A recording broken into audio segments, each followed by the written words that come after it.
आई वडिलांनी 5 किलो पनीर पासून सुरू केलेला पनीर व्यवसाय शिंदे बंधूंनी 1 क्विंटल पर्यंत नेलाय। औरंगाबाद जिल्ह्यातील भांबर्डा येथील विजू शिंदे आणि सजनराज शिंदे हे दोघे भाऊ या व्यवसायामधून लाखोंची कमाई करतात।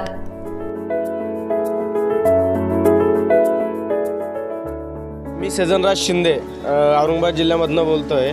माझा पनीरचा व्यवसाय हा व्यवसाय माझ्या आईवडिलांनी 2001 पासून चालू केलेला होता। त्यानंतर हा आमचे दोघं भाऊ सांभाळतोय। माझे मोठे बंधू विजय शिंदे आणि मी सजनराज शिंदे। आमची प्रोसेस सकाळपासून चालू होती। दूध घेणे 10 ते 12 खेड्यामधलं आमच्या इकडे दूध येतं, तेव्हापासून आमची प्रोसेस चालू होती। पनीर वगैरे बनवतो आम्ही, त्यापासून दुधापासून बनणारे सर्व काही पदार्थ बनतात आमच्याकडे। करमाड, भांबर्डा आणि आसपासच्या खेड्यातील शेतकरी त्यांच्याकडे दूध घेऊन येतात। आता आमच्या इथं जे दूध येते 10-5 खेड्यातलं ते इथं पाण्याचा साठा आहे। हो, आता हे शेतकऱ्याला हे जोडधंदा म्हणून हे एकदम उत्तम धंदा आहे। कारण की आपल्याकडे जे दूध येते ते शासनापेक्षा टनाला 2-5 रुपये लिटरनं आपण जास्तच भाव देतो। त्यामुळं सगळे या 4-10 खेड्यातलं दूध आपल्याकडे जागेवर जमा होतं। त्याच्यापासून शेतकऱ्याला लय मोठा फायदा आहे त्याच्यापासून। साधारण 1 किलो पनीरला 270 ते 280 रुपये भाव त्यांना मिळतो।